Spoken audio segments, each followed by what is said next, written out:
all sorts of different types of things that impact us and our environment. Either it be the force of a hurricane to us eating cheeseburgers. Hi, I'm Alice Sperling, a Montecito Union student, and I'm going to be teaching you about a type of impact that you've probably never heard about before. Water, to forests, to the very air that we breathe. From cause to effect, this is human impact. For those of you who don't know what human impact is, here's a brief summary.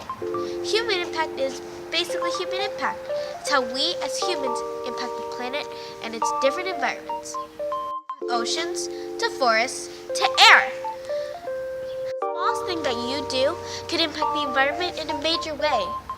Anything. So boring. I mean, we hear about all the stuff that we do around all the time. I mean, what's the difference between this one and all the other documentaries out there?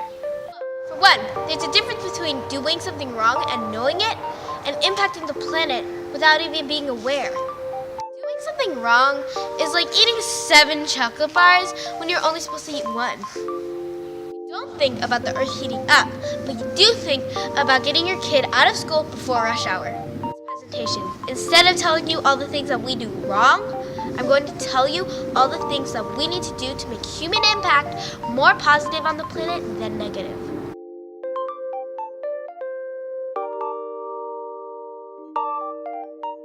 The first one is a pretty big deal. It's air. Air is what we need to survive. It's a basic need. Well, you may wonder, how does this have anything to do with humans? It actually has a lot to do with humans. Since a lot of cities have large factories and office buildings, they all burn the same thing, fossil fuels. If you didn't know what fossil fuels are made of, they're made of petroleum, gas, and coal. If you didn't know, smog and fossil fuels also contribute to global warming. If you're wondering what global warming is, it's where the Earth heats up to a drastic level and it can cause huge weather changes all across the world. In one part of the world, it might have a huge drought. On the other part, it might have a lot of floods. And fossil fuels aren't the only thing that contribute to this mess. Another thing that contributes to the mess of global warming is greenhouse gases. If you didn't know what greenhouse gases are, well, greenhouse gases are made up of industrial processes, power stations, waste disposal, agricultural byproducts, and transportation fuels. And do you remember what I said about cars earlier? Well, the thing is that cars also contribute to greenhouse gases because every time you turn them on, they are powered by gas. And you not know what gas is? It's a part of fossil fuels, and it's also a transportation fuel, so that makes them both of those things. That's really harmful to our atmosphere. There are many other different ways that we impact our air through our smallest actions, like turning on and off your lights, or even using your furnace at home. The more electricity you use, the more fossil fuels have to be burned. And you know what those do? That's pretty bad. And fossil fuels can not only cause our air to be really dangerous to breathe, it also causes our air to look really gross.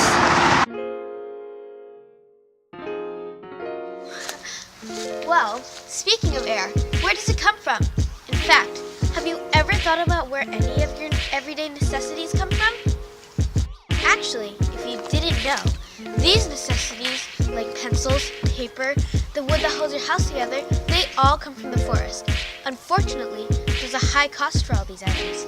Recently, there's been a rise of something called deforestation. If you didn't know, deforestation is the process of removing trees to make room for things like cattle, farms, and to make our everyday needs possible.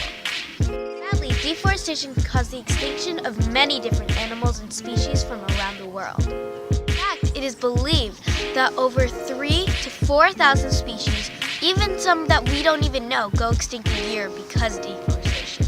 In some cases, they do end up being able to adapt faster to their new habitat, but we've taken away their old habitat, which is really sad. Well, I actually have the answer for you, but before I answer your question, I need to ask you a question. What is the most important thing that humans get from trees, living trees? And if you answered oxygen, that is correct. Because the thing is that oxygen is one of the main key ingredients that we need to survive, and trees supply that. And so the more these companies chop down trees to make rooms for cattle, if you didn't know producing methane, the less fresh air that we'll have to breathe. fact about methane, if you're wondering why it's so dangerous, it's actually even more dangerous than carbon dioxide, if you didn't know. Because carbon dioxide is harmful to the atmosphere, but methane is even more harmful. So the more methane we produce and the less oxygen the trees are able to produce because we're cutting them down, that means that we will have less air. So that is exactly why you should care. Action. Hello? Hello? Over here? Oh, thank you for finally paying attention. Well, as a Californian, I would expect most of you that are watching right now to enjoy swimming in the ocean. And if you don't enjoy swimming in the ocean, you might as well enjoy having fish for dinner or even eating sushi. We do all these normal everyday things every single day without thought. The thing is that the only thing that we do think about is the sharks swimming in the ocean. You know, the cliche movie like Jaws and everything. It's not how the ocean really works. In fact, we're more harmful to the ocean than the ocean is to us. We don't think about how we harm these animals through the gallons of oil that we slowly leak into the ocean at a time.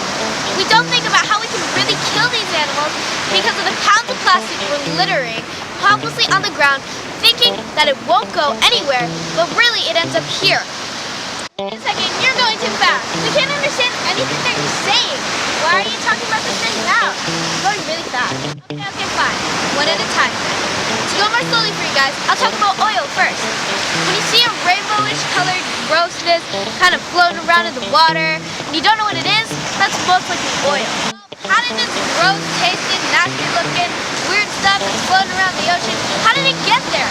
Well, the way it got there is because, you see these? Those way in the distance? Those are oil rigs.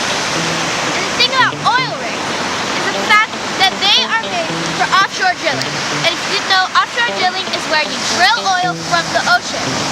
The way that this could really hurt the ocean is that sometimes it's a leaky pipe, or maybe a huge malfunction in the machinery that can cause something called an oil spill. Let's talk about oil spills. The oil spills are when something huge happens on one of those oil rigs and it floats into the ocean. In 1969, Santa Barbara, California, the very place that we live, there is a huge oil spill that would shock the entire country. The oil spill killed thousands of animals, as an estimated 3 million gallons were spilled into the ocean that very day. Unfortunately, this isn't the worst thing that we do to the ocean. In fact, every day somebody purchases a plastic bag from different stores to buy groceries or to transfer food. But the thing is that barely 1 out of 7 bags that were purchased that day actually get recycled. 6 out of 7 of those bags are littered onto the ground every day and float into the ocean. Some people might not understand how this impacts the ocean, but the thing is that the ocean is actually most impacted by our littering. Every day, different plastic bags from around the world get thrown onto the ground, and instead of just staying there where most people expect them to stay, they get blown by the breeze into the ocean. They fall into the hands of different animals who don't think, ew, that's so gross. They think, ooh, that looks tasty, and so they take a bite out of it. And you know what happens when they take a bite out of it? They choke and they die, or they slowly suffocate. And that is what we are doing to these poor animals. You know that there's actually more plastic in the sea than there are plankton. That's scary. Tomorrow, we are at a beach cleanup at Butterfly Beach. We're going to be interviewing some of the people cleaning up there. So we'll show you some clips of that. So, what do you think we can do about all the trash that washes up onto our beaches? Well, if you just see a piece of trash on the beach, just pick it up and it helps a lot. Okay, thank you. Why do you think people should care? Because trash, it goes into our environment and it can also hurt the animals and it's just not good for the ocean. I found it gum. It's really Thank you. And why do you think that, how do you think we can help, like, in the way we impact the environment? That's a good question. Well, what you're doing today, right? Cleaning up in your community, and I think if we each help in our own community, we can all do our parts. And that in itself could do it right there. Thank you. Great interviews. But I need to tell you something. Did you know that when a fish eats plastic, that it can end up on your dinner plate? That's right. Plastic can end up on your dinner plate and you can start eating it. You know that plastic can give you cancer? And also, when you're eating a fish, you never think about, oh, I wonder what that fish had for dinner. You're thinking about, oh, I wonder how that fish is going to taste for dinner. Not only is our ocean dealing with deadly oil spills, but it's also dealing with our everyday littering. Three environments that we impact negatively.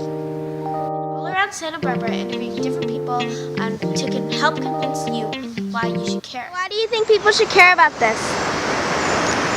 Well, this is our world, and it's the only place we have to live, so it's important that we respect it. I agree with that, and I would also say that we should care about all the other animals that live on the planet as well, because we want to make sure that they continue to be safe and to be able to live. So why do you think people should care about the way we impact our environment? Oh, I think it's really important to take care of our natural surroundings. And I've found a whole lot of cigarette butts on the beach. Is it filming? Mm-hmm. And it's really gross to walk through the beach and have to walk through cigarette butts and all the rest of this trash. And I've got a piece of boat here. And I've got a lot of cigar butts too, so those are kind of gross. We have to pick up the beach. Yeah. Yeah. Why do you think people should care? Well, people should care because the problems that the ocean are having will soon lead to affect us. So when the trash goes in, the animals and the pollution will start to impact the habitat, and then when the habitat's impacted, all sorts of things can happen with people who need the food from the habitat, stuff like that. Got it. Thank you. If you haven't convinced yet, well, here is another thing that you definitely need to learn. How can we help? How do you think we can help? I think we can help by being aware of how much trash there is around us on the beaches.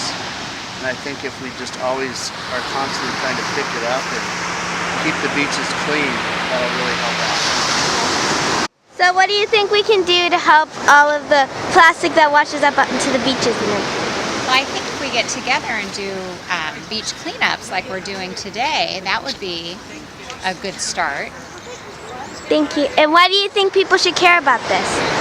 Well, because you see out in the ocean there are giant areas where it's almost all plastic. They become like islands. And then you can see birds wash up on shore and they've gotten caught up in the plastic wrappers around soda cans. And the ocean is such a beautiful resource with coral reefs and everything, and it's so sad that all we need to do is just pick up our own trash and recycle, and we can save our beautiful resources. Thank you. Help the what? Help the ocean. How can we help the ocean? So you can help the ocean by picking up trash on the beach. You could also donate to ocean-friendly facilities that are helping the ocean, or you can volunteer for reef cleanup. And yeah. There are different ways to help this. Instead of boycotting and doing all this big stuff, you can do loads of different things. Everything that you do can help impact the environment negatively or positively. So choose positively. You can turn off your lights when you leave a room. Unplug your computers when they're not being used. You can even try walking or carpooling or biking. Those are all different alternatives that are definitely useful and helpful to our environment. You can throw your trash in the trash and recycling in the recycling. You can even reuse those plastic bags that you got from the store. One of the most important things that you can do to help save our environment